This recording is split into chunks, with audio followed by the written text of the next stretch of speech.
In the cool gray hours of the morning, by the first break of light, the suspect obtains the contraband. It's warm, wet, and white.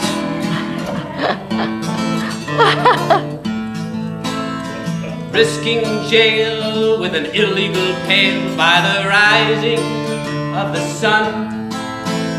A three-legged stool is this criminal's tool. Squirt, squirt, the dastardly deed is done. It's a milk moonshiner movement. I'm just so happy that someone finally did this. I mean, it's a cause who's been building for 30 years. In 1975, 76, I worked in health food stores in Syracuse, New York, and we used to sell raw milk. It was more expensive than the conventional milk because of the regulations, but it had a real steadfast, loyal following. People know its value and its benefits. The number one challenge I have is that now my clients do not have the opportunity to have access to fresh, clean, raw milk, and it is a very, very safe product. And so we're here today to support the raw milk freedom movement that Liz Reitzig is organized here. It's a disgrace. There's people in America who are suffering from bad health and from poor health, and it's difficult to be healthy, but it shouldn't be illegal to be healthy. Government has totally been out of control, oppressing our rights, not letting us eat the fresh farm foods, not letting farmers sell them to consumers, and trying to really get into an area where they have not much business. I mean, we're talking about an old tradition that's been going on for thousands of years, since the beginning of recorded history, which is people getting food directly from farmers and unprocessed, healthy, and fresh.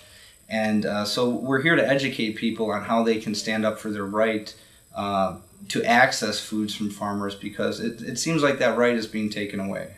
Well, this issue is really important to me. As I've said many times before, I grew up eating processed foods, and when my kids were first born, I fed them processed foods, and one of my children got very sick. Doctors told me he was allergic to the world, and he had horrible allergies to dust, grass, and animals, every kind of pollen. And through the Western Price Foundation, I found out that raw milk could be a cure for his allergies, and I gave him raw milk, and he was completely healed. And so I've been trying to eat directly from the farm for about 10 years now, and this issue is important to me because as I see as I'm trying so hard to feed my children the healthiest food, I see that the government is causing problems for us in attaining these foods, and I want to do something about it. I'm here to support voluntary exchange here in DC today at the Lemonade Raw Milk Freedom event, and I think that voluntary exchange is something that is a natural human interaction that you should not have to ask permission for. She's had issues from vaccine injury, and she's had a lot of allergies and things from that, and we've cured quite a few of her allergies with raw milk. The fresher the food is, the safer it is in a lot of different regards, because contamination can happen. And when I say contamination, I want to be really clear that I'm not talking about bacterial contamination, that I'm talking about toxicity contamination, whether it's different carcinogens that are floating around in the environment that could get into the food. But basically, the sooner you can get the food from its point of creation, the less opportunity there is for there to be any contamination, whether it's toxicity, whether it's bacterial, if you believe bacteria is bad for you.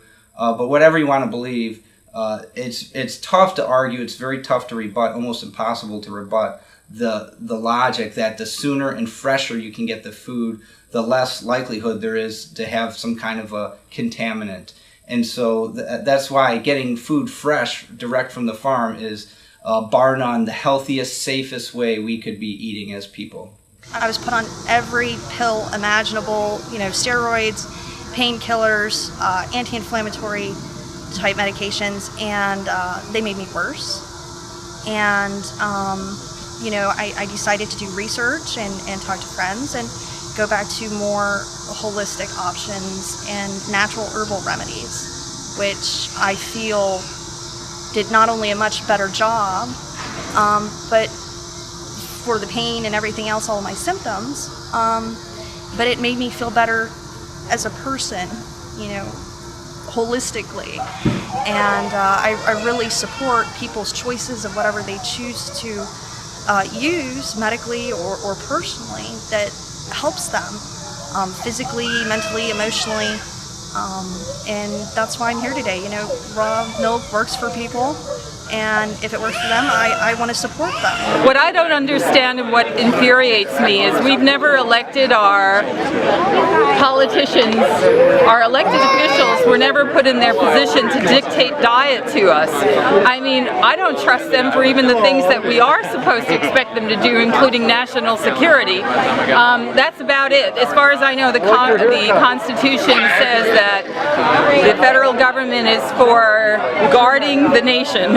It's not supposed to tell me what to eat and drink. And for the longest time, I've been upset about not being able to buy raw milk, not being able to buy raw apple cider. I think this movement is terrific. It's definitely something whose time has come, and I think that's why you're seeing these enthusiastic crowds.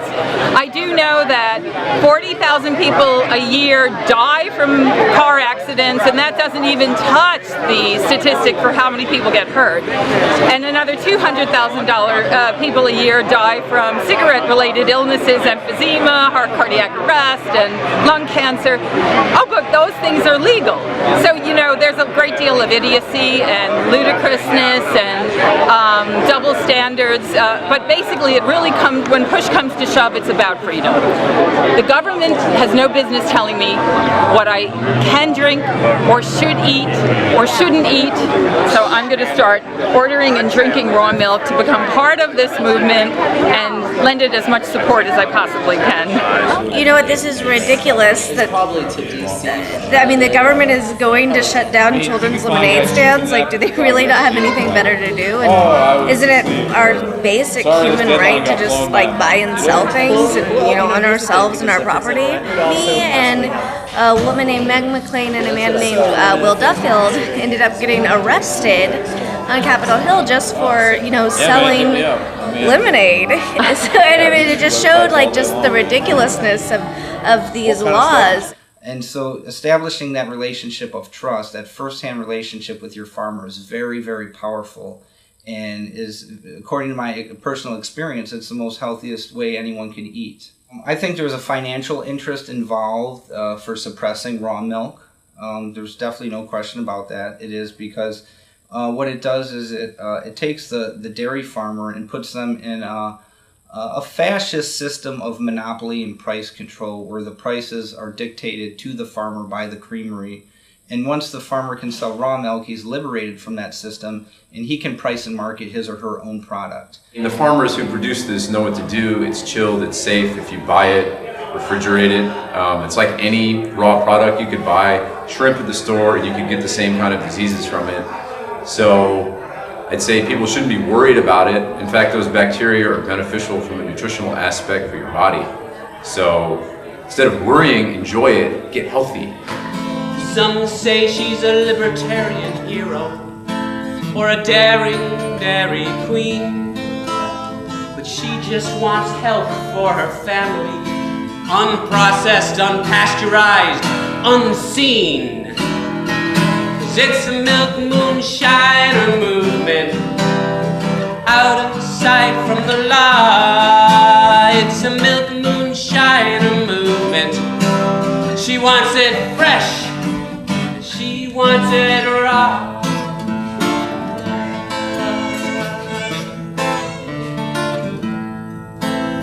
Why can't we legalize unpasteurized milk, cream, and butter? We need good bacteria, not government hysteria. Then we wouldn't need this underground udder. 'Cause it's a milk moonshiner movement, out of sight from the light. It's a milk moonshiner movement. We want it fresh, we want it milk moonshiner movement.